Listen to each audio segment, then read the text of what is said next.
All right, this should be the last element of the witch that we need to work on, and I may be able to do this all in one video. We shall see how long this goes. So we're gonna make the hat. As I think I said, I sometimes on these things make the hat directly onto the head and then add the hair after. We're gonna make the hat separate. And then you could have it be just a separate thing or put it on the witch, either temporarily or permanently. We'll figure that out.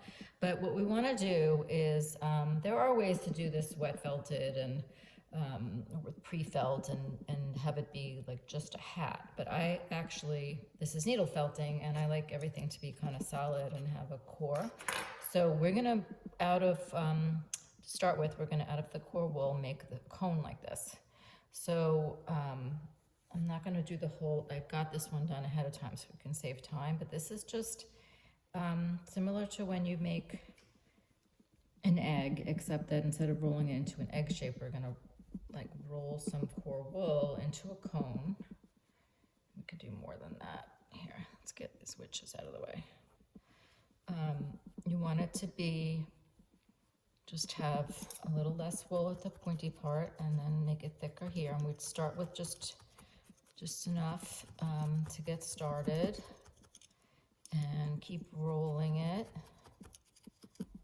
Okay, because it's round at the bottom, obviously, and looks round from the top, but it's a cone shape. And you're going to want to felt this for a while. This doesn't have to be solid as a rock, but it can be. It's fun how you can make something like a hat be really solid, but have creases and folds and things that make it look soft. That's what I like to do with my Santa hats, is that they're actually really solid, but I put like little bends and creases in them to look like they're floppy.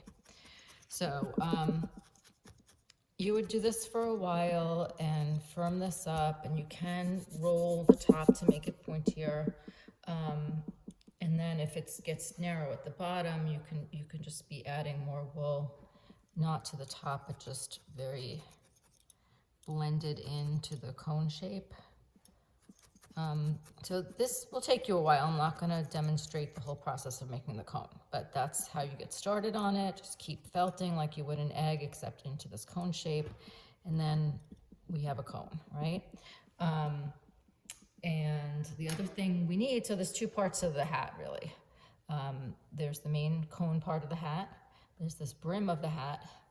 And then it's optional whether you want it. I added like a band up here, and you could do even more detail for the hat. But that's what we're gonna do. So the two main components are the cone, which we're not gonna cover with black, but I like to build it with core wool.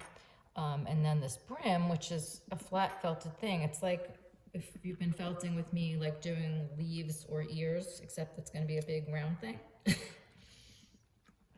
So I'm gonna really quickly cover this because maybe we'll actually try to get this hat done in this video.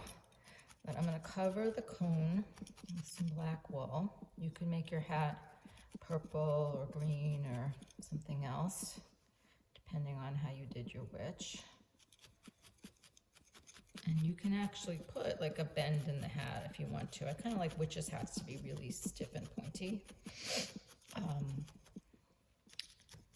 You can put intentionally a bend into it if you wanted to. So I'm just really quickly going to cover this with black.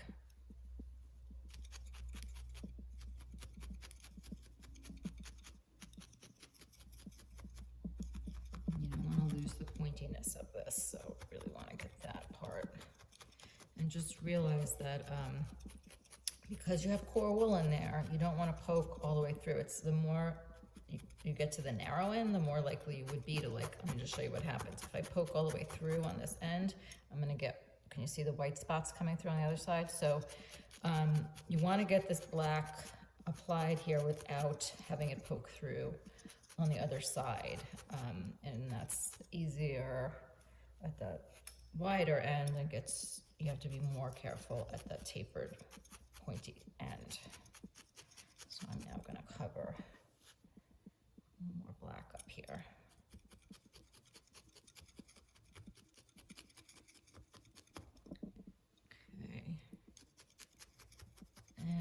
take your time. I'm always saying I kind of am doing this in a very rushed way for the video so that you don't have to watch like the full process to get the idea of how to do it on your own.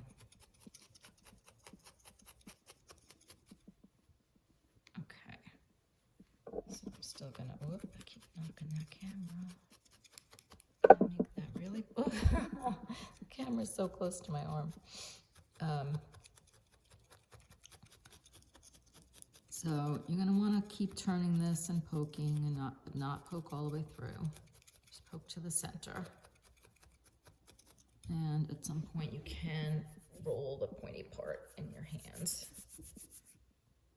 Make it extra pointy. Okay. And I don't really need to cover the bottom of this because we're gonna be making like a whole big round brim, but I'm just gonna cover it anyway because I think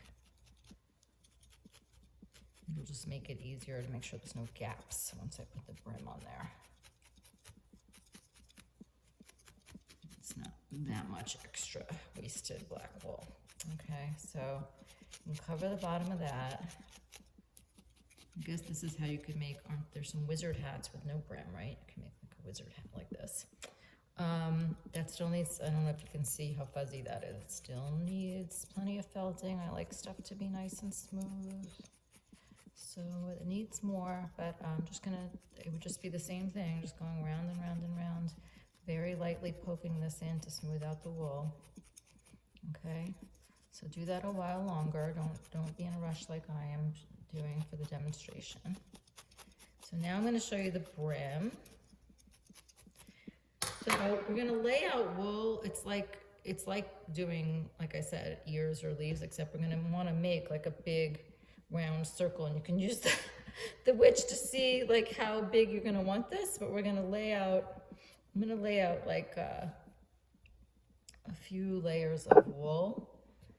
And you know how well, in case this is the only thing you've ever done with me, I'm just going to explain what I do.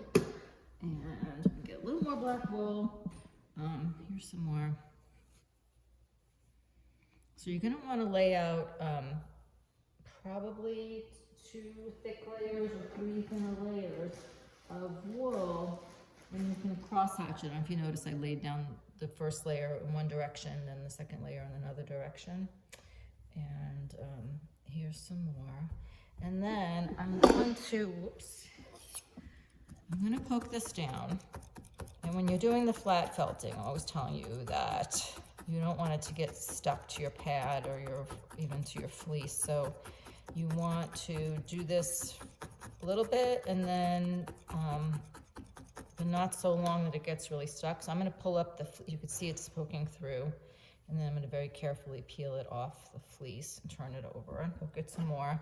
You might want to use this speeds up this kind of process when I don't usually show you myself using this, but this has 5 needles, and I have I think I have 5 twisted needles in there. I have this one that actually holds, how many needles does this one have? This one has 7 needles, and I have these to sell. I have not listed them on my Etsy shop yet, but I will. It comes with 7 needles, and it punches. Wait, let me see. Unlock. Okay. All right. So these are called punch tools, and they really are only good for flat felting like this, but they do speed it up because you're using like a whole bunch of needles at the same time. So I'm going to pull up the fleece and then the wool off the fleece again. Okay, and then what I do for all my shapes, so this does not look like a very nice, neat brim. And then if you were to try to just tack in all the edges, it would get kind of tricky. So my technique is that I then put the shape. You can even use like a template for a circle. It doesn't have to be a perfect circle. I'm just kind of eyeballing a circle here for this brim. But you do want to make sure it's going to be big enough to go past her head. Okay, and then once I've made that line in there, it's very easy to just pull the wool. It's like tacked in where I made the line.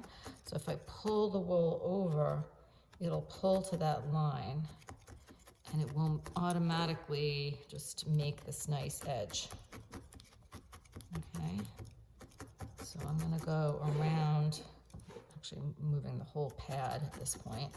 I'm gonna wanna flip this soon because I could feel like it's getting stuck, but I'm gonna go around one pass, rolling over this edge.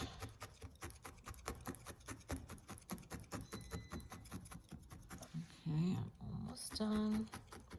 And I'm gonna wanna flip it over. Okay, let me make sure it's still big enough. Yeah, I think it'll work. Okay, so again, I'm gonna pull the fleece off the pad and then the wool off the fleece, turn that over and poke it down. Now this is like, I've done versions of this where I don't even do the center. So, but I think, since we're making a hat that can be a standalone witch's hat, it can be sort of its own thing if you want, you know, its own Halloween decoration. Or you can put the witch's hat on something else, like one of your cute little animals or something. Put a witch's hat on a pumpkin, I don't know. This way, maybe we can get more use out of this. But you can just use a regular needle, poke this down. If you wind up wanting to make a lot of stuff like this and do a lot of flat felting, you're gonna want to get a punch tool. I'm just using it now to speed this along.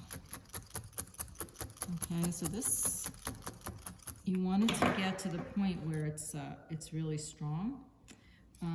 I do see, like, you can look through the light, this spot here is a thin spot, but I'm just gonna look, if the hat covers that, then I'm not gonna be concerned about it because it's gonna get, I don't need to add another layer since we're adding the whole hat. So I think this is good enough. There's other things you can do. You can actually, on this flat stuff, you can use a steam iron on a wool setting. That'll firm it up a little more. You can rub it in your hands. It just may distort the shape. So the steam iron might be an easier way to go. And I'm gonna add just a little more wool over here just in case that's beyond where the hat goes. Better safe than sorry. I want this to be sturdy. And I would really like either use the iron or felt this some more because I want these edges to be really nice and smooth, but just for the purposes of our tutorial, I'm gonna show you now that I'm gonna attach the hat to the brim. So I'm gonna center, can you see the black on the black? Probably not that well. I'm gonna center this. It doesn't really matter if it's not perfectly centered, but I'm gonna poke that in. And the nice thing about this, doing this separately, like when it's on the head, I have to really attach it by poking it into the head. This one we can turn upside down, just make sure you're not poking your fingers, but we can actually get this whole surface area attached by turning it upside down. Okay, so we do both. I'm gonna poke from the top, and we can poke on the bottom until we get that really nicely, firmly attached, which probably would take longer than what I'm spending right now, okay? Just wanna look how this is gonna look on her. She's so unattractive. I really feel like I may change out her hair too. Anyway, so that's the witch's hat, and just like, I'm just gonna show you briefly how to do the detail, but if you wanted to make a purple band around it or green or anything, just to make the band, I'm just gonna take some wool, and if you want a nice smooth line, we do the edges first. I'm doing around the bottom. I'm just gonna show you part of this, part of the bottom, and then I'm gonna hold this really tight and poke a smooth here with a single needle. Poke a smooth line this way, and then get that all poked in between. And I'm gonna go all the way around the hat to make this band, and you can make this band thicker or thinner. You can make a buckle. I don't know what else you would do. That might make it look like a pilgrim witch. I don't know what witches. But you can make whatever decorations you want on it, but that would go, I would keep going all the way around, but that's our witch's hat. And once you have it made, here, I'm gonna attempt this. I would use different pins, but you could felt this right onto her head if you want it to be permanent. And here I'm experimenting, and I would want different colored pins, but I'm just gonna see if I can pin this on her so she can wear it kind of more temporarily. Yeah, so I can pin the hat on her, and I'd want pins that wouldn't show. I'd want pins that matched and blended in. But that's a way that maybe you can make the hat as a separate thing and use it on other projects too. Like I said, it might be cute for Halloween to take one of your cute animals and put a witch's hat on its head. So that's it. That was our last witchy thing, and I'm sure we'll discuss other possibilities in live class, but for the tutorials, I think we've covered all the elements needed to make this. I still like my somewhat pretty one better. This one's creepy. All right, but you asked for creepy, you got creepy. All right, happy Halloween. Enjoy making your witch.